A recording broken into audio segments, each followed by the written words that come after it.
পারা ৫। দয়াময় মেহেরবান আল্লাহর নামে। জেনে রাখো, যুদ্ধবন্দী হওয়ার কারণে তোমাদের অধিকারভুক্ত দাসী ছাড়া সকল সদভা তোমাদের জন্য নিষিদ্ধ, হারাম। এটাই আল্লাহর বিধান। উল্লেখিত নারীরা ছাড়া অন্য নারীকে ধন সম্পত্তি দিয়ে বিয়ে করা বৈধ করা হলো, অবৈধ যৌন সম্পর্কের জন্য নয়। এদের মধ্যে যাদের সাথে তোমরা সহবাস করবে তাদের নির্ধারিত দেনমোহর ফরজ হিসেবে আদায় করবে।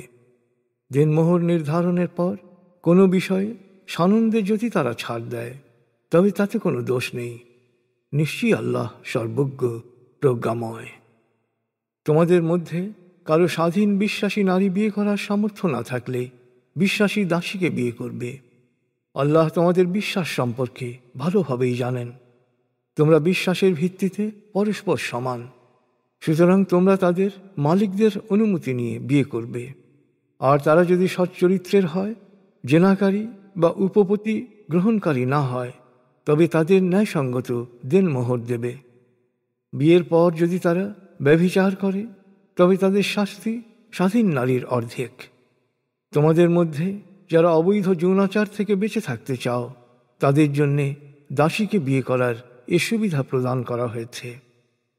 তবে ধৈর্য ধরা অর্থাৎ অন্যের মালিকানাধীন দাসী বিয়ে করা থেকে বিরত থাকা আরও মঙ্গলজনক। আল্লাহ অতীব ক্ষমাশীল, পরম দয়ালু। তোমাদের পুণ্যবান পূর্বসূরীদের অনুসৃত রীতিনীতি ও কর্মপন্থাসমূহ সুস্পষ্টভাবে বয়ান করে আল্লাহ তোমাদের আলোকিত পথে পরিচালিত ও ক্ষমা করতে চান। নিশ্চয়ই আল্লাহ সর্বজ্ঞ, প্রজ্ঞাময়।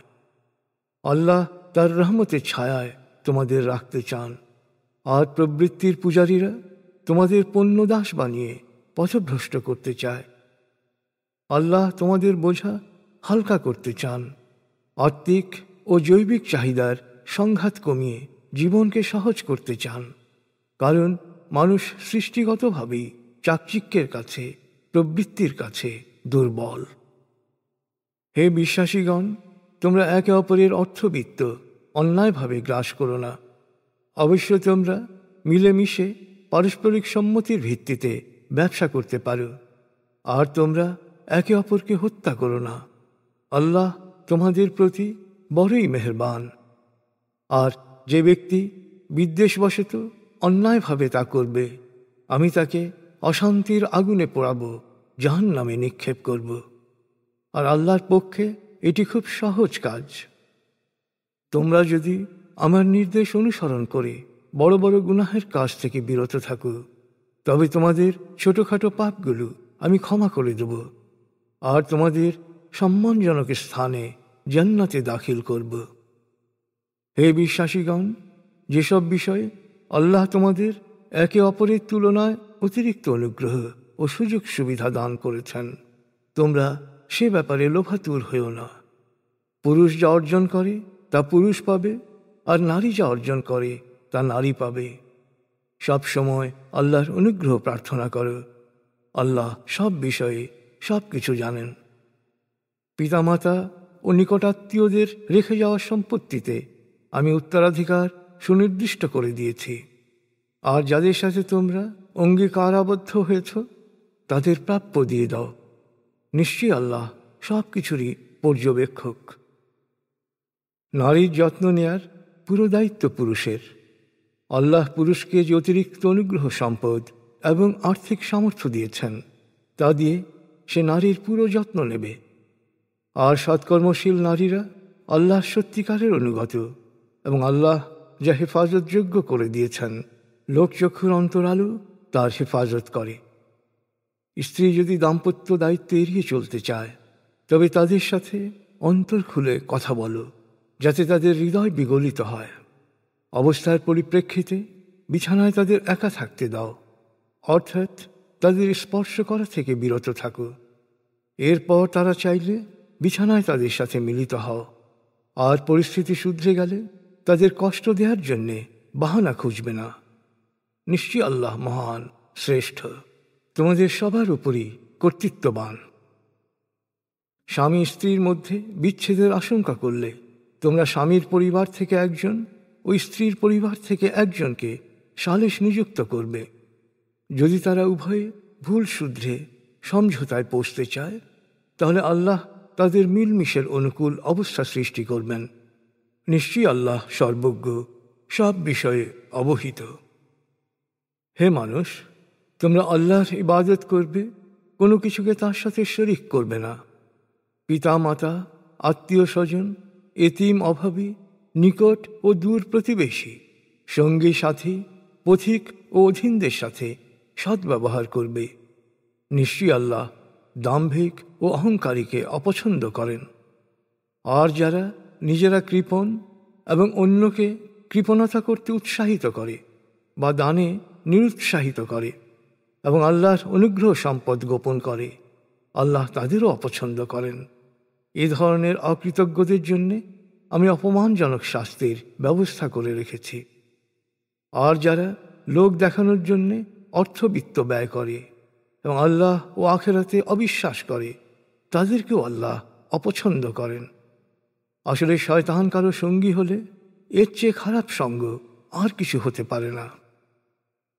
তারা আল্লাহ ও আখিরাতে বিশ্বাস করলে, আল্লাহ প্রদত্ত রিজিক থেকে অন্যের জন্য ব্যয় করলে তাদের কি ক্ষতি হতো? আল্লাহ তাদের সব কিছুই জানেন। আল্লাহ কারো ওপর পরমাণু পরিমাণও অবিচার করেন না। কেউ যদি একটি ভালো কাজ করে, আল্লাহ সাথে সাথে তার সওয়াব দ্বিগুণ করে দেন এবং নিজের পক্ষ থেকেও বিপুল সওয়াব দান করেন। মহাবিচার দিবসে যখন আমি প্রত্যেক সম্প্রদায় থেকে একজন সাক্ষী হাজির করব এবং তোমাকেও সাক্ষীরূপে উপস্থিত করব, তখন এ পাপীদের অবস্থা কি হবে? যারা সত্য অস্বীকার করেছে এবং রসূলকে অমান্য করেছে, তারা সেদিন ধুলোয় মিশে যেতে চাইবে। সেদিন তারা কোনো কথাই গোপন করতে পারবে না। হে বিশ্বাসীগণ, তোমরা নেশাগ্রস্ত অবস্থায় নামাজের ধারে কাছেও যাবে না।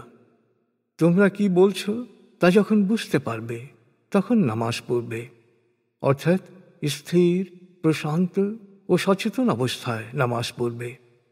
মুসাফির না হলে অপবিত্র অবস্থায়ও নামাজের কাছে যাবে না, যতক্ষণ না গোসল করো। আর যদি তোমরা অসুস্থ থাকো বা সফরে থাকো বা মলমূত্র ত্যাগ করে আসো বা স্ত্রী সহবাস করার পর পানি না পাও, তবে পরিষ্কার মাটি দিয়ে তায়াম্মুম করো, অর্থাৎ পরিষ্কার মাটি মুখমণ্ডল ও হাতে বুলিয়ে নাও। নিশ্চয়ই আল্লাহ পাপ মোচনকারী, অতীব ক্ষমাশীল। তুমি কি তাদের দেখনি যাদের কিতাবের এক অংশ দেওয়া হয়েছে, কিন্তু এখন ভুলের বেসাতি করছে আর চাচ্ছে তোমরাও পথভ্রষ্ট হও? কে তোমাদের শত্রু, আল্লাহ তা ভালো করেই জানেন। আর তোমাদের সাহায্য ও পৃষ্ঠপোষকতার জন্যে আল্লাহই যথেষ্ট। ইহুদিদের কিছু লোক আল্লাহর বাণীকে প্রসঙ্গ থেকে বিচ্ছিন্ন করে বিকৃত অর্থ করে এবং বলে, আমরা শুনলাম ও অমান্য করলাম। আবার বলে, শোনো না শোনার মতো। আর সত্য ধর্মকে অবজ্ঞা করার জন্যে তারা জিহ্বা কুঁচকে বলে, রাইনা, অর্থাৎ আমাদের রাখাল।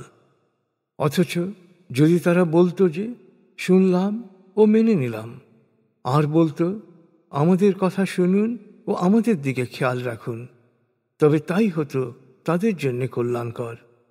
কিন্তু সত্য অস্বীকার করার জন্যে আল্লাহ তাদের লানত করেছেন, তাই তাদের মধ্যে অল্প সংখ্যক লোকই বিশ্বাস স্থাপন করবে।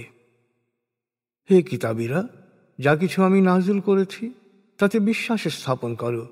এ কিতাব তো তোমাদের কিতাবেরই সত্যায়ন করে। যেদিন আমি চেহারা বিকৃত করে পেছন দিকে ঘুরিয়ে দেব অথবা শনিবারওয়ালাদের মতো লানত করব, সেদিন আসার আগেই বিশ্বাস স্থাপন করো। মনে রেখো, আল্লাহর আদেশ কার্যকর হবেই। আল্লাহ তার সাথে শরিক করার মতো অপরাধ ক্ষমা করেন না। এছাড়া অন্যান্য অপরাধের জন্যে যাকে ইচ্ছা ক্ষমা করেন। আল্লাহর সাথে যে শরিক করে সে মহাপাপ করে। তুমি কি তাদের দেখনি যারা নিজেদের পবিত্রতার গৌরব করে? পবিত্রতা ও শুদ্ধি তো আল্লাহর দান, তিনি যাকে ইচ্ছা তা দান করেন, কিন্তু কারো উপরই বিন্দু পরিমাণ অবিচার করেন না। দেখো, ওরা নিজেদের মিথ্যা কথাগুলোই কিভাবে আল্লাহর কথা বলে চালিয়ে দিচ্ছে। প্রকাশ্য পাপ হিসেবে এটাই যথেষ্ট।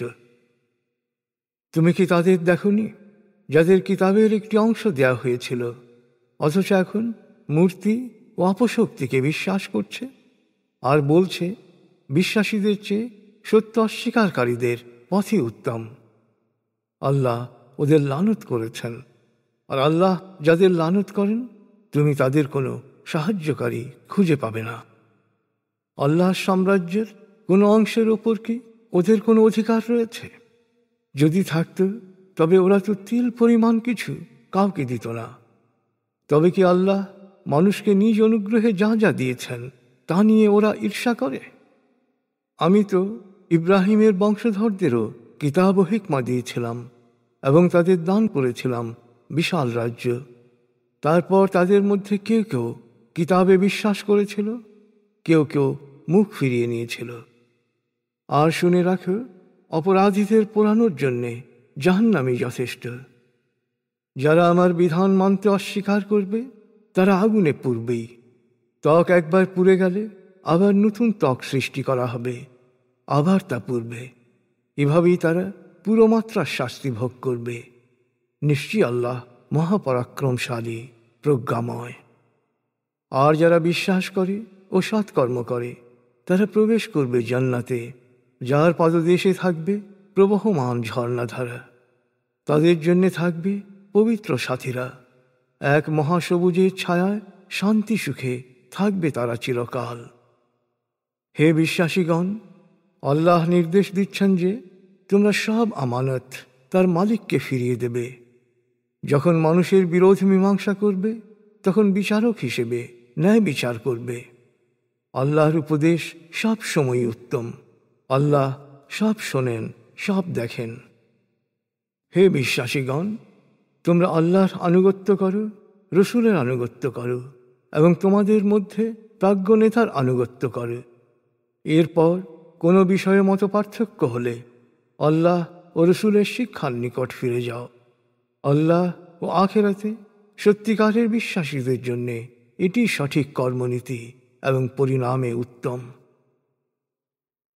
হে নবী, তুমি কি তাদের দেখনি যারা তোমার ও তোমার পূর্ববর্তী নবীদের ওপর নাজিল হওয়া কিতাবে বিশ্বাস করার দাবি করে, কিন্তু তারা বিরোধীয় বিষয়ে ফয়সলার জন্যে তাগুত অর্থাৎ অপশক্তির শরণাপন্ন হয়? অথচ অপশক্তিকে প্রত্যাখ্যান করার জন্যেই তাদের নির্দেশ দেওয়া হয়েছিল। মূলত শয়তান তাদের পুরোপুরি পথভ্রষ্ট করতে চায়।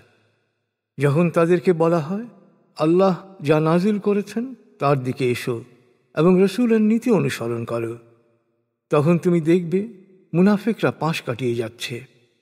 ওদের কৃতকর্মের জন্যে ওদের উপর বিপদ এলে তখন ওরাই আবার তোমার কাছে এসে আল্লাহর নামে শপথ করে বলবে, আমরা কল্যাণ ও সম্প্রীতি ছাড়া অন্য কিছু চাইনি। ওদের অন্তরে কি আছে আল্লাহ তা জানেন। তাই তোমার প্রতি ওদের আচরণকে উপেক্ষা করো। ওদেরকে মর্মস্পর্শী সৎ উপদেশ দেওয়ার মাধ্যমে শুধু বোঝাতে চেষ্টা করো। প্রতিটি জনপদে রসুল প্রেরণের উদ্দেশ্য একটাই, আর তা হচ্ছে মানুষ আল্লাহর নির্দেশ অনুসারে তাকে অনুসরণ করবে। তারা যদি নিজেদের ওপর জুলুম করার পর তোমার কাছে এসে আল্লাহর ক্ষমা প্রার্থনা করত, আর তুমিও যদি তাদের জন্য ক্ষমা প্রার্থনা করতে, তাহলে তারা অবশ্যই আল্লাহকে ক্ষমাশীল ও পরম দয়ালু রূপে পেত।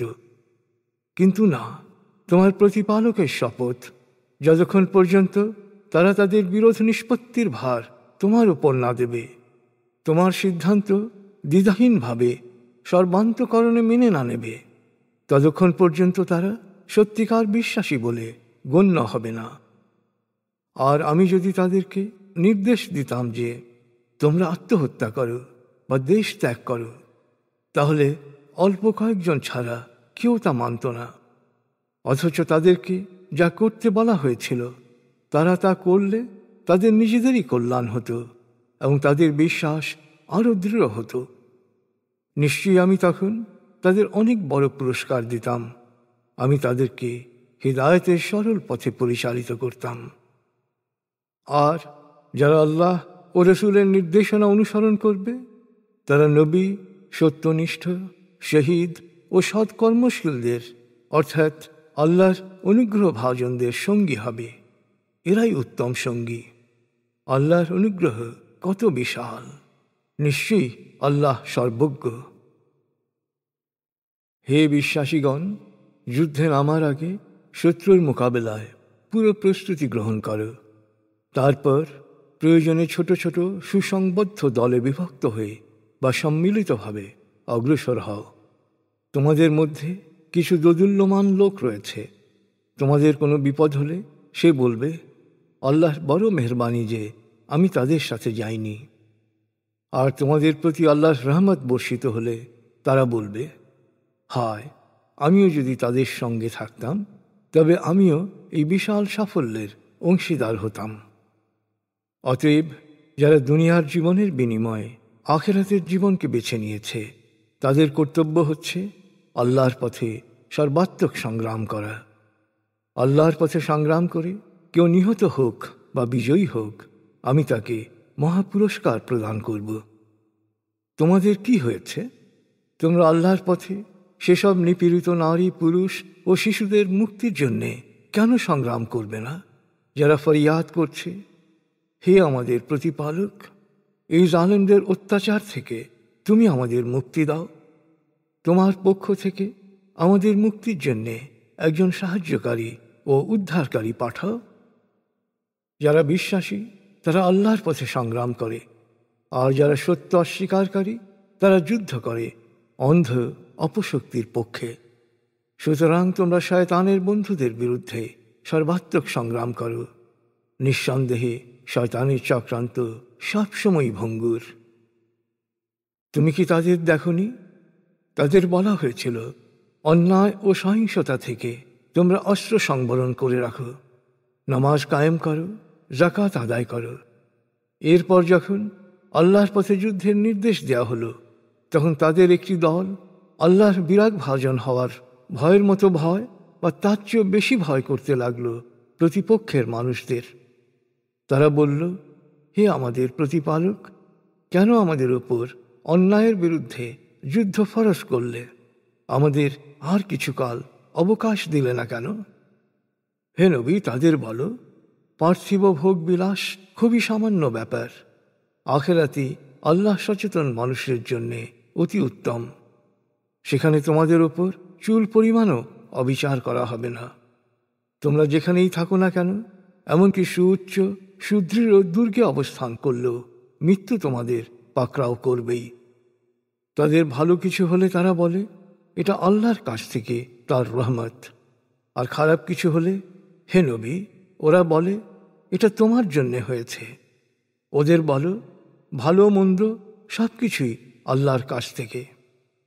হায়, যারা এই সহজ সত্যটুকু বোঝার জন্যে সহজাত বিচার বুদ্ধি প্রয়োগ করে না, তাদের পরিণতি কি হবে? হে মানুষ, সত্য এই যে তোমার যা কিছু কল্যাণ তা আল্লাহর রহমত, আর যা কিছু অকল্যাণ সব তোমার কর্মফল। হে মুহাম্মদ, আমি তোমাকে সমগ্র মানব জাতির জন্যে রসুল হিসেবে পাঠিয়েছি। এ কথার সত্যতার জন্যে এক আল্লাহর সাক্ষ্যই যথেষ্ট। অতএব যে রসুলের আনুগত্য করে সে আল্লাহরই আনুগত্য করে, আর যারা তোমাকে মানতে অস্বীকার করে তাদের তত্ত্বাবধান করা তোমার কাজ নয়। তারা বলে, আমরা তোমার অনুগত। তোমার কাছ থেকে চলে যাওয়ার পর রাতে তাদের একটি দল তোমার দিক নির্দেশনার বিরুদ্ধে সদা পরামর্শ করে। তারা যা রাতে পরামর্শ করে আল্লাহ তা সবই লিখে রাখছেন। তাই তুমি তাদের কোনো পরোয়া করো না, আল্লাহর উপর ভরসা করো। ভরসার স্থল ও কর্মবিধায়ক হিসেবে আল্লাহই যথেষ্ট। এরপরও কোরআনকে অনুধাবন করার জন্যে ওরা কি গভীর ধ্যানে নিমগ্ন হবে না, বা ওদের সহজাত বিচার বুদ্ধিও প্রয়োগ করবে না? কোরআন যদি আল্লাহর কালাম ছাড়া অন্য কিছু হতো, তাহলে এর মধ্যে অনেক অসঙ্গতি থাকত। যখন এরা শান্তি বা যুদ্ধ সংক্রান্ত কোনো গোপন বিষয়ে কোনো ইঙ্গিত পায়, তখন তা রটনা করে বেড়ায়। অথচ তারা যদি বিষয়টি রসূল বা দায়িত্বশীল কারো নজরে আনত, তবে তাদের মধ্যে যারা তথ্যাভিজ্ঞ তারা বিষয়টির যথার্থতা নির্ণয় করতে পারত। আসলে তোমাদের উপর যদি আল্লাহর অনুগ্রহ ও রহমত না থাকত, তবে অল্প কয়েকজন ছাড়া বাকি সবাই শয়তানের আজ্ঞাবহ হয়ে যেতে। অতএব আল্লাহর পথে সর্বাত্মক সংগ্রাম করো। তুমি শুধু তোমার নিজের জন্যেই দায়ী।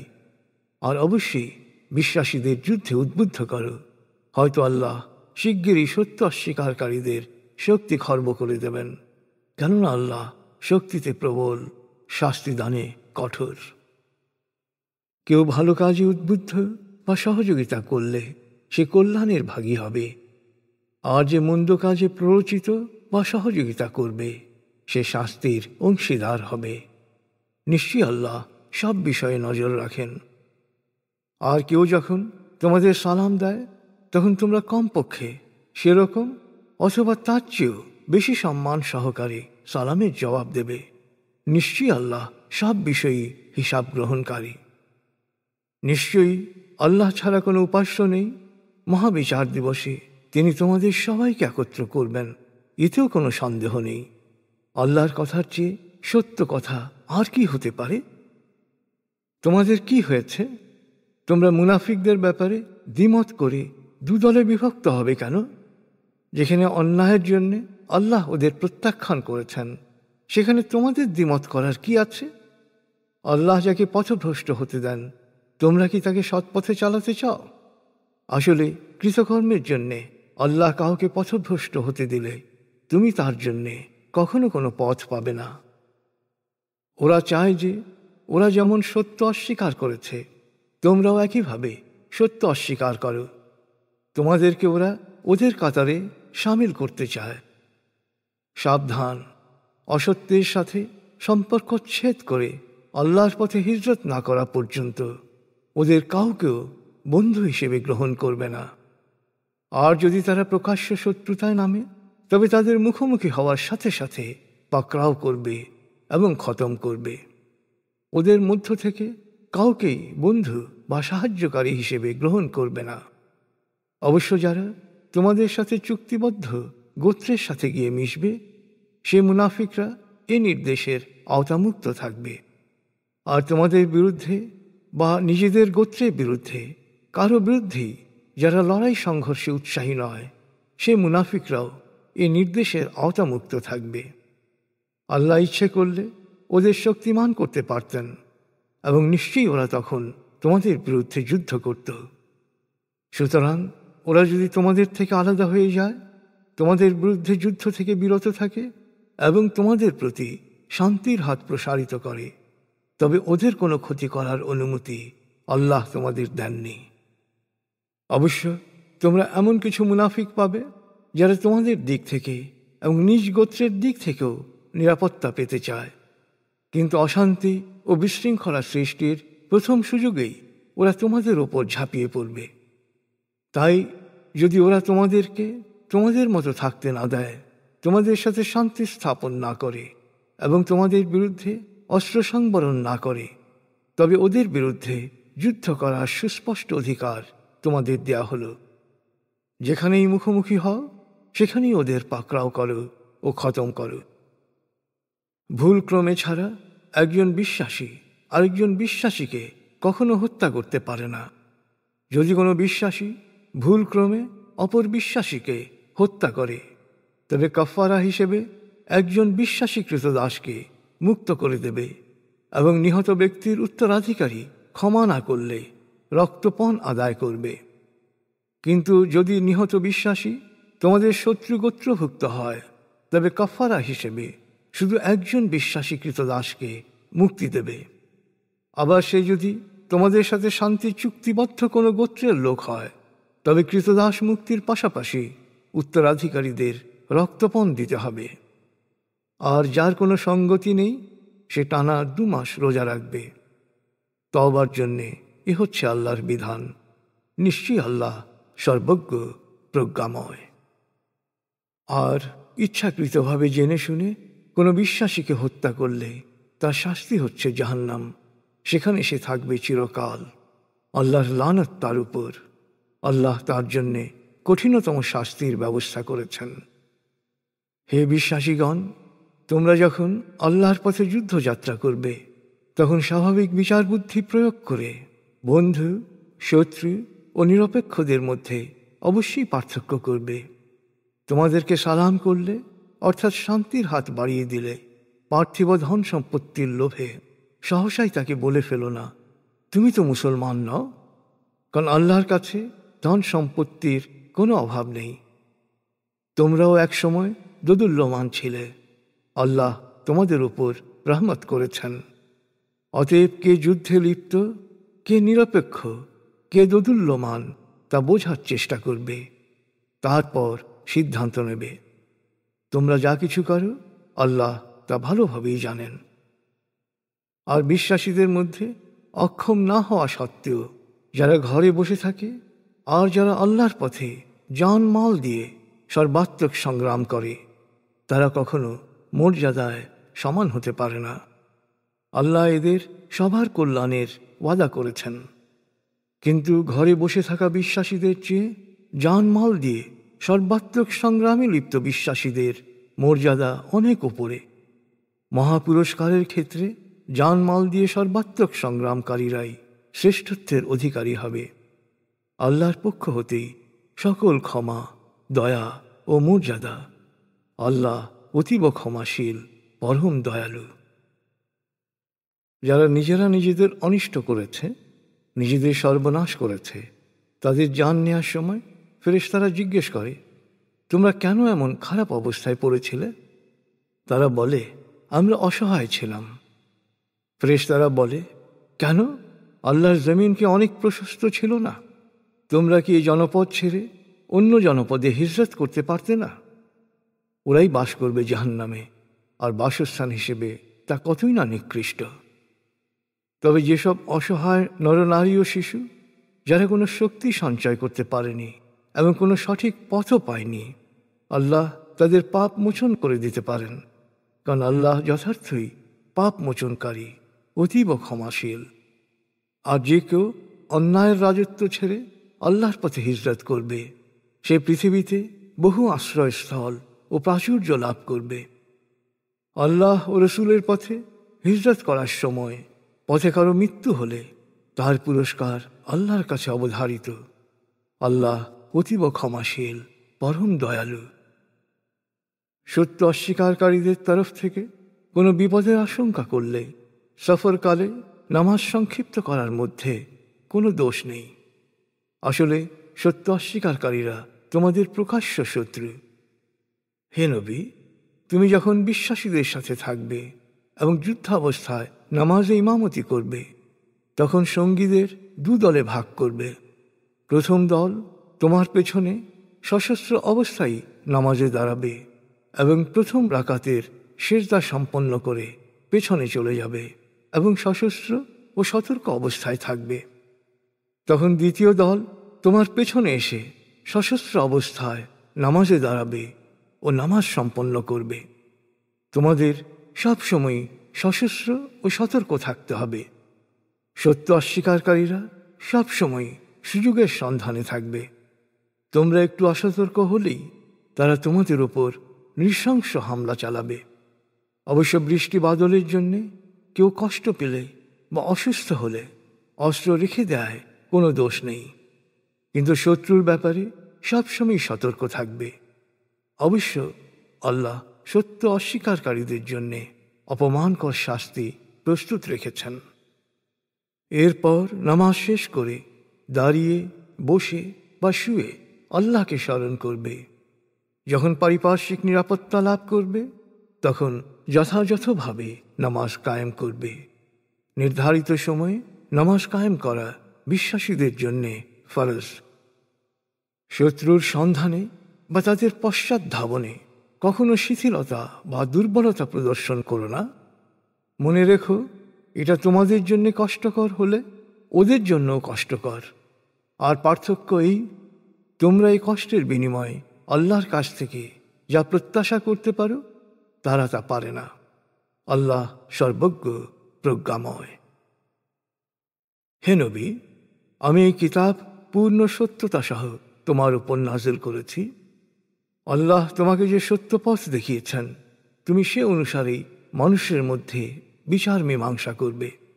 কখনো অপরাধীদের সমর্থনে ওকালতি করবে না, বরং তাদের জন্যে আল্লাহর নিকট ক্ষমা চাও। নিশ্চয়ই আল্লাহ ক্ষমাশীল, পরম দয়ালু। আর যারা নিজেরাই নিজেদের প্রবঞ্চিত করে, তাদের পক্ষে কখনো ওকালতি করো না। নিশ্চয়ই আল্লাহ বিশ্বাসভঙ্গকারী পাপীদের অপছন্দ করেন।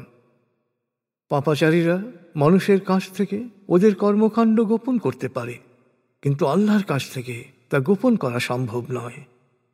যখন ওরা রাতে আল্লাহর অপছন্দনীয় বিষয়ে পরামর্শ করে, তখন তিনি তো সবই দেখেন, সবই শোনেন। আসলে ওদের সব কিছুই আল্লাহর জ্ঞানের আওতাধীন। শোনো, তোমরা পার্থিব জীবনে তাদের পক্ষে কথা বলছো, কিন্তু মহাবিচার দিবসে আল্লাহর সামনে কে তাদের পক্ষে কথা বলবে? কে তাদের উকিল হবে? কেউ পাপ করে বা নিজের অনিষ্ট করে আন্তরিকভাবে ক্ষমা চাইলে আল্লাহকে সে অতীব ক্ষমাশীল ও পরম দয়ালু রূপেই পাবে। যে কেউ পাপ করে সে আসলে নিজেরই ক্ষতি করে। নিশ্চয়ই আল্লাহ সর্বজ্ঞ, প্রজ্ঞাময়। হে মানুষ, শুনে রাখো, কেউ কোনো অন্যায় বা পাপ করে পরে তা কোনো নির্দোষ ব্যক্তির ওপর চাপিয়ে দিলে মিথ্যা অপবাদের দায়ভার যুক্ত হয়ে তার পাপের বোঝা আরও ভারী হবে। হে নবী, তোমার উপর আল্লাহর অনুগ্রহ ও রহমত রয়েছে, তাই একদল লোক তোমাকে পথভ্রষ্ট করার সংকল্পে অটল থাকলেও তোমার কোনো ক্ষতি করতে পারছে না। ওরা শুধু নিজেদেরকেই পথভ্রষ্ট করছে। আল্লাহ তোমার উপর কিতাব ও হিকমা নাজিল করেছেন, তোমাকে এমন জ্ঞান দিয়েছেন যা তুমি জানতে না। নিশ্চিত থাকো, তোমার উপর আল্লাহর মহা অনুগ্রহ রয়েছে। অধিকাংশ গোপন সলা পরামর্শই মানুষের কোনো কল্যাণে আসে না। তবে কেউ যদি গোপনে দান খেরাত, সৎকর্ম বা মানুষের মধ্যে ভুল বোঝাবুঝি দূর করে শান্তি স্থাপনের পরামর্শ দেয়, তবে তা নিশ্চয়ই ভালো। আল্লাহর সন্তুষ্টির জন্যে কেউ যদি এরকম করে, তাহলে আমি তাকে মহাপুরস্কার দেব। কিন্তু কেউ যদি সত্য জানার পরও রসুলের বিরোধিতা করে এবং বিশ্বাসীদের পথ ছাড়া ভিন্ন পথ অনুসরণ করে, তবে আমি তার পছন্দের উপর তাকে ছেড়ে দেব। পরিণামে সে জাহান্নামের আগুনে নিক্ষিপ্ত হবে, আর থাকার জন্যে এটি নিকৃষ্টতম স্থান। নিশ্চয়ই আল্লাহ তাঁর সাথে শরিক করার অপরাধ ক্ষমা করেন না। এছাড়া অন্য অপরাধের জন্যে যাকে ইচ্ছা ক্ষমা করেন। কেউ আল্লাহর সাথে শরিক করলে সে মারাত্মকভাবে পথভ্রষ্ট হয়। আল্লাহর বদলে ওরা তখন মূর্তি ও শয়তানকে উপাস্য হিসেবে গ্রহণ করে। আল্লাহ যখন শয়তানকে লানত করেন, তখন সে বলে, আমি তোমার বান্দাদের একটা অংশকে অবশ্যই আমার অনুসারী বানাব। আমি তাদের বিভ্রান্ত ও পথভ্রষ্ট করব, তাদের ভেতরে মোহ আসক্তি সৃষ্টি করব। আমার নির্দেশে তারা দেবদেবীকে উৎসর্গ করার জন্যে পশুর কর্ণচ্ছেদ করবে। আমার নির্দেশে তারা স্রষ্টার সৃষ্টির বিকৃতি ঘটাবে। অতএব শুনে রাখো, আল্লাহর পরিবর্তে শয়তানকে যে তার প্রভু হিসেবে গ্রহণ করবে, সে সুস্পষ্ট ভয়ঙ্কর ক্ষতির সম্মুখীন হবে। শয়তান ওদের আশ্বস্ত করে, হৃদয়ে অন্ধ মোহ আসক্তি সৃষ্টি করে। আসলে শয়তানের আশ্বাস তো ছলনা মাত্র। নিঃসন্দেহে শয়তান অনুসারীদের বাসস্থান হবে জাহান্নাম। এ থেকে ওরা কোনো নিষ্কৃতি পাবে না। আর যারা বিশ্বাস করবে ও সৎকর্ম করবে, তারা দাখিল হবে জান্নাতে, যার পাদদেশে থাকবে প্রবহমান ঝর্ণাধারা। সেখানে তারা থাকবে চিরকাল। এটা আল্লাহর ওয়াদা, আর আল্লাহর চেয়ে বেশি সত্যবাদী কে হতে পারে? তোমরা ও কিতাবীরা যাই ভাবো না কেন, তোমাদের খেয়াল খুশির ওপর কারো পরিণতি নির্ভর করবে না। পাপ করলে তার প্রতিফল সে পাবে। কেউই নিজের জন্যে আল্লাহ ছাড়া অন্য কাউকে অভিভাবক হিসেবে পাবে না। পুরুষ হোক বা নারী, বিশ্বাসী হয়ে যেই সৎকর্ম করবে সেই জান্নাতে দাখিল হবে। তাদের প্রতি পরমাণু পরিমাণও অন্যায় করা হবে না। আল্লাহতে পুরোপুরি সমর্পিত হয়ে যারা সৎকর্ম করে, এবং একনিষ্ঠভাবে ইব্রাহিমের ধর্মাদর্শ অনুসরণ করে, তাদের চেয়ে ভালো ধার্মিক আর কে হতে পারে? আর আল্লাহ ইব্রাহিমকে নিজের বন্ধুরূপে গ্রহণ করেছেন। মহাকাশ ও পৃথিবীতে যা কিছু আছে সবই আল্লাহর, আর সব কিছুই আল্লাহর আওতাধীন। নারীদের বিষয় বিধান সম্পর্কে তারা তোমার কাছে সুস্পষ্টভাবে জানতে চায়। হে নবী, বলো, তোমাদের অভিভাবকত্বে থাকা এতিম নারীদের বিষয়ে আল্লাহ তার কিতাবের মাধ্যমে পরিষ্কারভাবে জানিয়েছেন। তোমরা এই নারীদের বিয়ে করতে চাও, কিন্তু তাদের ন্যায্য পাওনা তোমরা দাও না। আর অসহায় শিশুদের ব্যাপারেও বিধান অত্যন্ত সুস্পষ্ট। এতিমদের ন্যায়পরায়ণতার সাথে দেখাশোনা করবে। জেনে রাখো, তোমরা ছোট বড় যা কিছু ভালো কাজ করো না কেন, আল্লাহ তা সবই জানেন। আর কোন স্ত্রী যদি তার স্বামীর কাছ থেকে দুর্ব্যবহারের আশঙ্কা করে বা নিজেকে উপেক্ষিত মনে করে, তখন তারা দুজনে মিলে আপোষ নিষ্পত্তি করতে চাইলে কোনো অসুবিধা নেই। আসলে শান্তিপূর্ণ আপোষ নিষ্পত্তি সবসময় ভালো। তবে মানুষের প্রবৃত্তি সাধারণভাবেই স্বার্থপর, লোভাতুর। আর জেনে রাখো, তোমরা আল্লাহ সচেতন হয়ে নিঃস্বার্থভাবে অন্যের জন্য কিছু করলে আল্লাহ অবশ্যই তার খবর রাখেন। অবশ্য তোমরা যতই চাও না কেন, স্ত্রীদের সাথে সমান আচরণ করা তোমাদের সাধ্যের বাইরে। কিন্তু একজনকে উপেক্ষা করে অন্যের দিকে পুরোপুরি ঝুঁকে পড়ো না, যাতে কারো এটা মনে না হয় যে তার কোনো স্বামীই নেই। আর যদি তোমরা নিজেদের ভুল সংশোধন করে নাও এবং আল্লাহ সচেতন থাকো, তবে নিশ্চয়ই আল্লাহ অতীব ক্ষমাশীল, পরম দয়ালু। আর স্বামী স্ত্রী যদি সঙ্গত কারণে পরস্পর থেকে বিচ্ছিন্ন হয়ে যায়, তবে আল্লাহ তার প্রাচুর্য দ্বারা প্রত্যেককেই অপরের মুখাপেক্ষিতা থেকে রেহাই দেবেন, প্রত্যেককে অভাবমুক্ত করবেন। আল্লাহ অসীম প্রাচুর্যবান, প্রজ্ঞাময়। মহাকাশ ও পৃথিবীতে যা কিছু আছে সবই আল্লাহর। তোমাদের ও তোমাদের পূর্ববর্তী কিতাবীদের আমি নির্দেশ দিয়েছি যে তোমরা সব সময় আল্লাহ সচেতন থাকবে। আর জেনে রাখো, যদি তোমরা সত্য অস্বীকারও করো, তবুও মহাকাশ ও পৃথিবীতে যা কিছু আছে তা আল্লাহরই থাকবে। নিঃসন্দেহে আল্লাহ অভাবমুক্ত, সদা প্রশংসিত। নিশ্চয়ই মহাকাশ ও পৃথিবীতে যা কিছু আছে সবই আল্লাহর, এবং আল্লাহ সর্বোত্তম কর্মবিধায়ক। হে মানুষ, তিনি ইচ্ছা করলে তোমাদের বিলুপ্ত করে অন্য কোনো সৃষ্টিকে তোমাদের স্থলাভিষিক্ত করতে পারেন। অবশ্যই আল্লাহ তা করার ক্ষমতা রাখেন। কেউ দুনিয়ার সাফল্য চাইলে তার মনে রাখা উচিত যে আল্লাহর কাছে দুনিয়া ও আখেরাত দু জায়গারই সাফল্য ও পুরস্কার রয়েছে। আল্লাহ সব দেখেন, সব শোনেন। হে বিশ্বাসীগণ, তোমরা ন্যায় বিচারে অটল থেকো। তোমরা আল্লাহর সন্তুষ্টির জন্যে সত্য সাক্ষ্য দেবে। সত্য বলার কারণে যদি তোমার নিজের ক্ষতি হয় বা মা বাবা বা আত্মীয়ের ক্ষতি হয়, তবুও সত্য সাক্ষ্য দেবে। আর পক্ষদ্বয় বিত্তবান হোক বা বিত্তহীন, সে বিবেচনা না করেই সত্য সাক্ষ্য দেবে। আল্লাহর প্রাধিকার ওদের সবার ওপরে।